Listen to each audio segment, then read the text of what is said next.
Dear students, I hope all of you are well and healthy. Myself, Dr. H.K. Singh, Associate Professor in ABST, Rajesh Pilot Government College, Lalsut. BCom part third में ABST का जो syllabus है वो आपको मैं पहले बता देता हूँ। ABST के दो पेपर होंगे। ABST फर्स्ट कंपलसरी पेपर होता है जिसे कहते हैं auditing and management accounting. ABST second optional paper होता है जिसमें आपके पास कई ऑप्शंस होते हैं, जैसे एडवांस्ड अकाउंटेंसी का, advance cost accounting, advanced business statistics, direct tax and indirect tax. इनमें से किसी एक पेपर को आपको चूज करना होता है।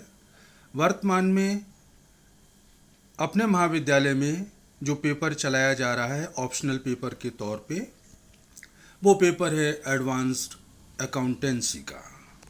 तो दो पेपर आपके होंगे, पहला paper auditing and management accounting का और दूसरा पेपर होगा एडवांस्ड अकाउंटेंसी का। तो आज से मैं आप लोगों से चर्चा करूंगा ABST first means auditing and management accounting paper के बारे में। तो आज का जो पॉइंट ऑफ डिस्कशन है हमारा कि बुक कीपिंग, अकाउंटेंसी और ऑडिटिंग क्या हैं, इनका आपस में रिलेशनशिप क्या है, साथ ही ऑडिटिंग का अर्थ व परिभाषा means it's meaning and definition क्या है, उसके बारे में आपसे चर्चा करूंगा। तो अंकेक्षण के बारे में स्टडी करने से पहले ये दो तीन टर्म्स जो हैं उनको जान लेना ज़रूरी होता है। तो जैसे पुस्त पालन या बुक कीपिंग किसे कहते हैं, तो आप देख रहे हैं कि व्यापारिक व्यवहारों को हिसाब किताब की बहियों में लिखने की कला को ही बुक कीपिंग कहते हैं। मुख्य रूप से इसमें दो काम आते हैं। जो प्रारंभिक लेखा पुस्तकें हैं उनमें लेखों को दर्ज करना। प्रारंभिक लेखा पुस्तकों से मतलब क्रय बही, विक्रय बही, क्रय वापसी, विक्रय वापसी, मुख्य जर्नल, इस तरह की जो प्रारंभिक लेखा पुस्तकें हैं, कोई भी ट्रांजैक्शन होता है इन पुस्तकों में दर्ज करना। साथ ही फिर इन पुस्तकों के आधार पर लेजर में पोस्टिंग करना, खाता बही में खतौनी करना और उसका बैलेंस निकालना। तो बुक कीपिंग में मुख्य रूप से ये दो काम होंगे, प्रारंभिक लेखा पुस्तकों में एंट्री करना, लेजर में इसके बाद पोस्टिंग करके उनका बैलेंस निकालना। दूसरा टर्म काम में हम लेते हैं लेखा शास्त्र या लेखा कर्म अकाउंटेंसी। जहां पुस्त पालन का काम समाप्त होता है वहीं से अकाउंटेंसी का काम शुरू होता है। अकाउंटेंसी या लेखा कर्म में कौन कौन से कार्यों को शामिल किया जाता है, तो आप देख रहे हैं स्क्रीन पर। पुस्त पालन से जो लेखे प्राप्त हुए हैं उनसे एक ट्रायल बैलेंस तलपट तैयार करना, व्यापारिक काल के अंत में होने वाले एडजस्टमेंट व भूल एवं सुधार संबंधी लेखे करना, फाइनल अकाउंट्स बनाना, फाइनल अकाउंट्स के बारे में अपने कमेंट्स देना, तथा जो बुक कीपर हैं, जो पुस्त पालन का काम करते हैं पुस्त पालक, उनको मार्गदर्शन देना। अगर लेखों को मेंटेन करने में कुछ असुविधा है या प्रॉपर ढंग से मेंटेन नहीं किया है तो उसके बारे में उनको गाइड करना भी अकाउंटेंट या लेखा कर्मी का काम होता है, क्योंकि लेखापाल या अकाउंटेंट जो होता है वो एक अनुभवी और योग्य व्यक्ति माना जाता है। हालांकि आधुनिक समय में कंप्यूटर आने से पुस्त पालन और अकाउंटेंसी का जो काम है वो काफ़ी इजी हो गया है, क्योंकि अधिकांश काम कंप्यूटर पर किया जाने लगा है। इससे समय शक्ति दोनों की बचत होने लगी है। तो पुस्त पालन, लेखाकर्म, और तीसरा पॉइंट हमारा डिस्कशन का है ऑडिटिंग। और ऑडिटिंग में जहां लेखाकर्म का कार्य पूर्ण हो जाता है वहां से अंकेक्षण का कार्य प्रारंभ होता है। अर्थात वहियों व खातों की जांच को ही अंकेक्षण कहते हैं। अकाउंटेंट द्वारा अकाउंटेंसी के तहत जो तलपट तैयार किया गया है, फाइनल अकाउंट्स तैयार किए गए हैं, अब उन खातों की आपको जांच करनी है। इस जांच करने की प्रक्रिया को ही ऑडिटिंग कहते हैं। ऑडिटिंग शब्द लैटिन भाषा के ऑडिरे शब्द से बना है, जिसका अर्थ होता है सुनना, टू हियर। प्राचीन काल में भी मिस्र, यूनान, रोमन एम्पायर्स में गवर्नमेंट अकाउंट्स को मेंटेन करने के लिए योग्य व्यक्ति रखे जाते थे, जो अपना हिसाब किताब तैयार करके किसी जुडिशियल ऑफिसर, न्यायिक अधिकारी के सामने इनको पढ़कर सुनाते थे। इस सुनाने की क्रिया से ही अंकेक्षण का उद्गम माना जाता है। तो अंकेक्षण में मुख्य रूप से लेखाकर्म के द्वारा तैयार की गई जो खाता और वहियां हैं, उनकी जांच करने को शामिल किया जाता है। अंकेक्षण की परिभाषा, ऑडिटिंग की डेफिनेशन बहुत सारे विद्वानों ने अपने अपने हिसाब से दी है।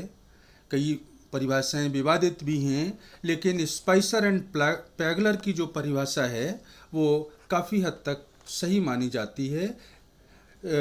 अंकेक्षण के जितने भी डायमेंशंस हैं, लगभग वो सारे उसमें शामिल होते हैं। तो स्पाइसर और पैगलर की परिभाषा आप स्क्रीन पे देख रहे हैं। अंकेक्षण व्यापार की पुस्तकों, खातों तथा प्रमाणकों की जांच को कहते हैं। किसकी जांच है?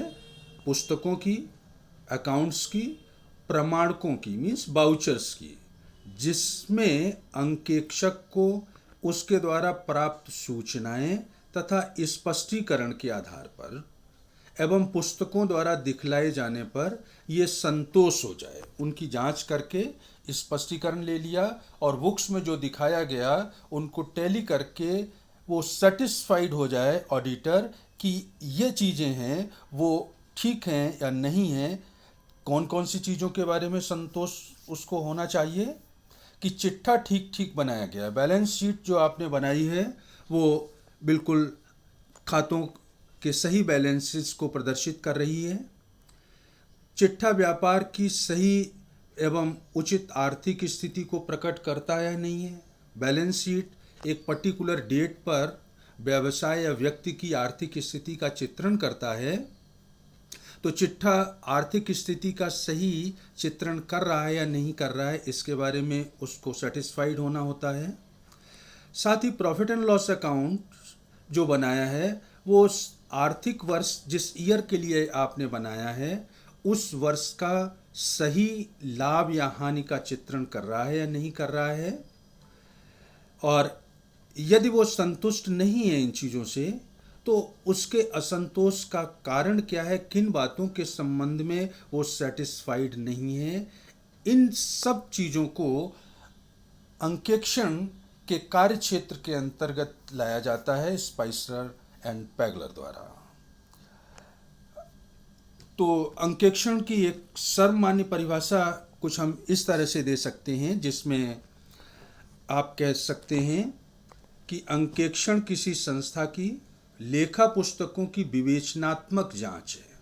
लेखा पुस्तकों की जांच है विवेचनात्मक, जो प्रमाणकों व अन्य सूचनाओं के आधार पर एक स्वतंत्र एवं व्यक्ति द्वारा बुद्धिमत्तापूर्ण की जाती है। और इसका उद्देश्य ये रिपोर्ट देना होता है कि एक निश्चित समय के लिए बनाया गया लाभ हानि खाता उस समय के लिए संस्था का सही लाभ अथवा हानि अथवा एक निश्चित तिथि को बनाया गया उसका चिट्ठा या बैलेंस शीट उस डेट पर उस संस्था की सही आर्थिक स्थिति को प्रकट करता है या नहीं। मीन्स ऑडिटिंग के अंतर्गत आपने जो फाइनल अकाउंट्स तैयार किए हैं, ऑडिटर को लेखा पुस्तकों और बहियों के माध्यम से उनकी सत्यता की जांच करनी होती है। उसके लिए बहुत सारे मेजर्स होते हैं जिनको आगे डिस्कस किया जाएगा। उनको जांच करके फिर ये रिपोर्ट देना होता है कि बैलेंस शीट और फाइनल अकाउंट जो आपने तैयार किया है वो आपकी वास्तविक स्थिति का चित्रण करता है या नहीं करता है। स्पाइसलर पैगलर ने जो परिभाषा दी है उसको व्यवसाय तक ही सीमित कर दिया है, जबकि ऑडिटिंग गैर व्यावसायिक संस्थाओं का भी कराया जा सकता है। तो एक परिभाषा में उनके जो कमी है वो ये है। दूसरा, अंकेक्षण में लेखा पुस्तकों की जांच होती है। लेखा पुस्तकों में अगर हम उसका दायरा बढ़ा दें, प्रशासनिक अंकेक्षण कर दें, एडमिनिस्ट्रेटिव ऑडिट कर दें, तो लेखा पुस्तकों की जांच तो करनी ही करनी होगी। बाकी अन्य जो वैधानिक पुस्तकें हैं, शेयर रजिस्टर है या कोई नियमावली है, उनके अध्ययन को भी उसमें हम शामिल करते हैं। विवेचनात्मक जांच का मतलब केवल गणितीय शुद्धता की जांच नहीं करता है ऑडिटर। हिसाब किताब मैथमेटिकली सही है वो तो ठीक है ही है, सब्सटेंशियल एक्यूरेसी की जांच करता है। इसके लिए पुस्तकों के पीछे जाकर के भी जांच कर सकता है, अर्थात वो उस सामग्री की तह तक जा सकता है जिसके आधार पर आपने बुक्स में एंट्रीज की हैं, लेखे तैयार किए हैं। प्रमाणकों व अनुसूचनाओं के आधार पर, स्पष्टीकरण के आधार पे उनको जांचता है। स्वतंत्र व्यक्ति होता है, बुद्धिमत्तापूर्वक काम करता है और जांच का उद्देश्य रिपोर्ट देना होता है। और अंकेक्षण का कार्य संपूर्ण हो जाने पे अगर वो संतुष्ट नहीं है तो अपनी रिपोर्ट में उन पॉइंट्स को इंडिकेट करेगा। हालांकि भारत के भूतपूर्व controller and auditor general Shri A.K. Chandra के अंकेक्षण के संबंध में जो विचार हैं वो जो रूढ़िवादी पुराने विचारक हैं उनसे थोड़ा भिन्न हैं। वो कहते हैं कि अंकेक्षण कोई जांच नहीं है, इसका ध्येय कोई त्रुटियों को पता लगाना नहीं है। इसका कार्य नियम एवं व्यवस्थाओं की ढिलाई, अनियमितताओं और अतिक्रमणों को प्रशासन की दृष्टि में लाना है तथा इस तरह के सुझाव देना है जिससे योजनाओं को अधिक तीव्रता से, निपुणता से और मितव्ययतापूर्वक कार्यान्वित किया जा सके। तो आप कह सकते हैं आज के परिप्रेक्ष्य में जो आधुनिक परिभाषा है वो कुछ इसी तरह की होती है, क्योंकि त्रुटियों को आजकल पता करना ऑडिटर का मुख्य काम नहीं है। उसको तो ये सिस्टम आपने जो अडॉप्ट किया है वहाँ क्या क्या इर्रेगुलरिटीज़ हैं, कौन कौन से नियमों का पालन नहीं हुआ, किन नियमों का पालन किया जाए तो आप अपनी एफिशिएंसी को बढ़ा सकते हैं, अपनी उत्पादन क्षमता को बढ़ा सकते हैं और अपने कार्यों को कम से कम खर्चों में पूरा कर सकते हैं, उसके बारे में अपनी सलाह देना होता है। तो इस तरह से आज के लिए इतना ही इंट्रोडक्टरी पार्ट था आज का कि book keeping, accountancy and auditing क्या है, इनका आपस में रिलेशनशिप क्या है और ऑडिटिंग की परिभाषा व अर्थ क्या है और वर्तमान परिप्रेक्ष्य में आज की स्थिति में ऑडिटिंग को किस तरह से समझा जाए उसके बारे में आपसे बात की। नेक्स्ट वीडियो में फिर मैं आपसे बात करूंगा। आज के लिए इतना ही। Thank you.